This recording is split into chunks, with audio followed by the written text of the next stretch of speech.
ini tidak percaya, ia akan menaikkan nada bicaranya menjadi lebih tinggi.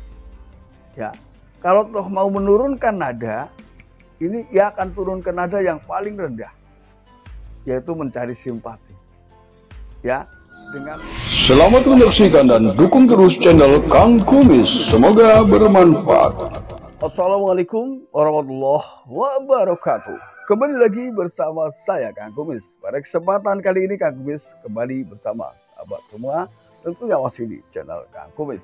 Ya, channel yang tidak pernah bosan membahas seputar kehidupan rumah tangga, dari masalah percintaan hingga masalah perselingkuhan. Nah, pada kesempatan kali ini Kang Kumis ingin membahas mengenai ekspresi wajah juga gerak-gerik ya ketika istri selingkuh. Nah ini, karena di sini banyak gerak-gerik yang kadang-kadang tidak terpantau. Ya, ada saja gerak-gerik yang tidak terpantau. Padahal bisa jadi ada kalanya ia memang melakukan gerakan itu tanpa disadari.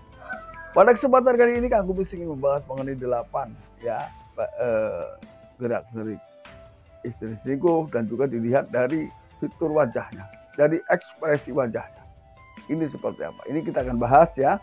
Namun sebelum lanjut ke topik, ada salahnya silahkan sahabat semua subscribe, like, dan komen di channel Kang Kumis agar sahabat semua tidak ketinggalan informasi dan juga kabar terbaru di setiap hari. Yang pertama biasanya adalah ketika seseorang ini mulai memiliki selingkuhan, dia memang aktif di media sosial. Ini bukan hal yang baru ya. Ya, namun di sini kita bisa lihat ketika ia sedang bersama ponselnya, ia kadang terlihat senyum sendiri, ya. Tapi juga kadang ia terlihat gelisah, ya. Namun dua hal ini tidak pernah sedikit pun disampaikan dengan pasangannya. Apa yang terjadi di tengah kehidupan media sosialnya. Nah, ini menggambarkan bahwa seseorang memang sedang memiliki selingkuhan di luar sana, ya. Entah selingkuhan yang melalui media sosial ataupun dalam bentuk lain. Tapi di sini di zaman sekarang memang mayoritas berawal dari media sosial ya. Ini yang pertama. Biasanya suka senyum-senyum sendiri ya di depan ponsel, dan juga bisa juga dia kadang terlihat gelisah di depan ponselnya. Ini yang pertama.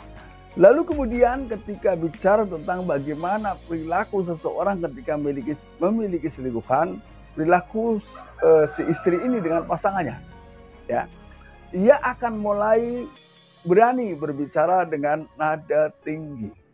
Artinya memang dia sama sekali sudah tidak ada rasa hormat, ya, rasa menghargai terhadap pasangan tidak, ya, karena mungkin dia merasa sudah punya orang yang lebih bisa menghargainya. Perasaan, ya, perasaan istri ini kan hanya perasaan, ya.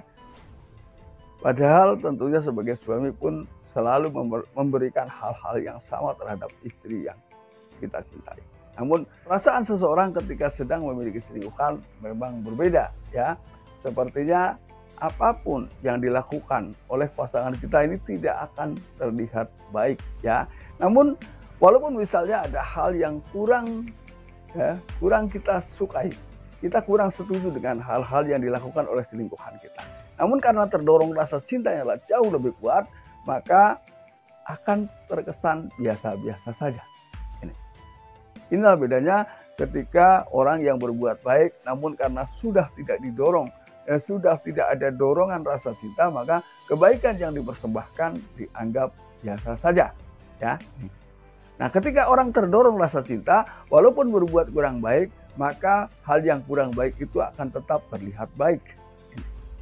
Ya, tolong dibedakan. Lalu kemudian yang kedua, ia akan sibuk ya dengan perilaku baru. Ya, seperti misalnya tidak mau diganggu oleh pasangan, ya, selalu ingin berjauhan dengan pasangan. Ya, rasa takut ini akan semakin terlihat ketika seseorang memiliki selingkuhan, terutama gerak-gerik ini memang sangat bisa dibedakan ya. Untuk misalnya duduk berdekatan berlama-lama dengan pasangan dalam waktu yang dalam posisi yang berdampingan, lalu masing-masing keduanya membuka ponsel, ini nggak mungkin berani ya. Jadi ketika dia ingin duduk berdampingan dengan pasangan, ia taruh ponselnya.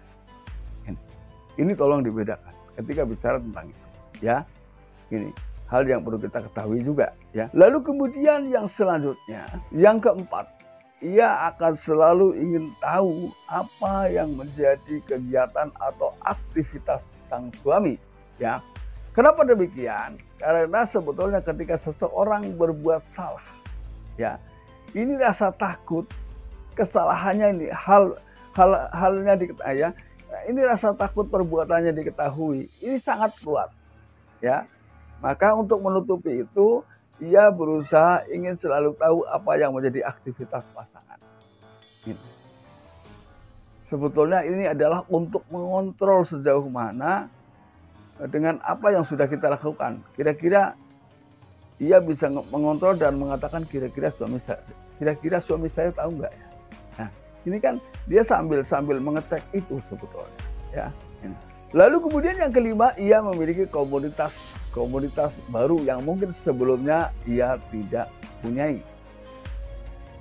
Seperti misalnya komunitas yang memang biasanya, ya, komunitas tersebut memang orang-orang yang rata-rata memiliki, ya, kecenderungan untuk mencari sesuatu yang baru dalam hidup. Nah, ketika sudah masuk dalam komunitas tersebut, secara otomatis perlahan pergaulan akan berubah, ya, mengikuti tradisi-tradisi atau hal-hal yang dilakukan oleh komunitas yang ada. Nah, di sini kadang hal ini bisa menciptakan hal-hal yang bertentangan dengan kebiasaan pasangan. Nah, inilah biasanya mulai timbul permasalahan kecil karena banyaknya perubahan yang dirasakan oleh pasangan, ya. Lalu kemudian yang keenam adalah ia akan selalu sulit menjawab pertanyaan suami. Artinya sulit memberikan keterangan secara transparan. Ia selalu berbelit-belit, ya. Setiap mungkin ia habis keluar rumah, ia selalu menjawab berbelit-belit, ya. Dan dia biasanya suka jual temannya, ya. Saya kan pergi sama dia, saya kan, nah, misal contoh seperti itu. Kalau nggak percaya, tanya saja sama dia. Nah, lalu bagaimana pengakuan itu bisa ada? Karena mereka berada dalam satu komunitas. Dan ini bukan hal yang aneh lagi, ya. Lalu yang ketujuh, ia mulai melakukan kebohongan, ya, kebohongan kecil misalnya. Berawal dari itu, biasanya ketika orang mencoba berbohong ini berbohong dari hal yang kecil dulu. Ketika sukses dengan kebohongan kecil, ia akan meningkat menjadi kebohongan yang lebih besar.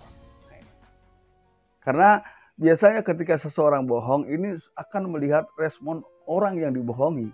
Jadi ketika mereka terlihat ketika seseorang yang dibohongi itu terlihat terpercaya, maka ia akan menciptakan kebohongan yang lebih besar lagi. Lalu bagaimana ketika seseorang ini terlihat berbohong? Biasanya ketika si pasangan ini tidak percaya, ia akan menaikkan nada bicaranya menjadi lebih tinggi. Ya, kalau toh mau menurunkan nada, ini ia akan turun ke nada yang paling rendah, yaitu mencari simpati. Ya, dengan memperlihatkan kesedihan, kegelisahan yang memang sudah ia ciptakan. Ini. Jadi kalau mau tinggi sekalian untuk menekan mental orang yang tidak mempercayainya. Jadi dibedakannya di sini kalau kita ingin tahu pasangan kita ini bohong atau tidak, ya. Lalu kemudian yang kedelapan, yang terakhir, ia memang sudah enggan atau sulit untuk tertarik oleh bujuk rayu sang suami, ya. Karena di sini tentunya sudah saya katakan, ketika orang sudah terdorong oleh rasa tidak cinta, maka bentuk cinta apapun yang disampaikan akan sulit diterimanya karena cinta itu sudah tidak lagi mendapatkan tanggapan, ya, atau mulai bertepuk sebelah tangan.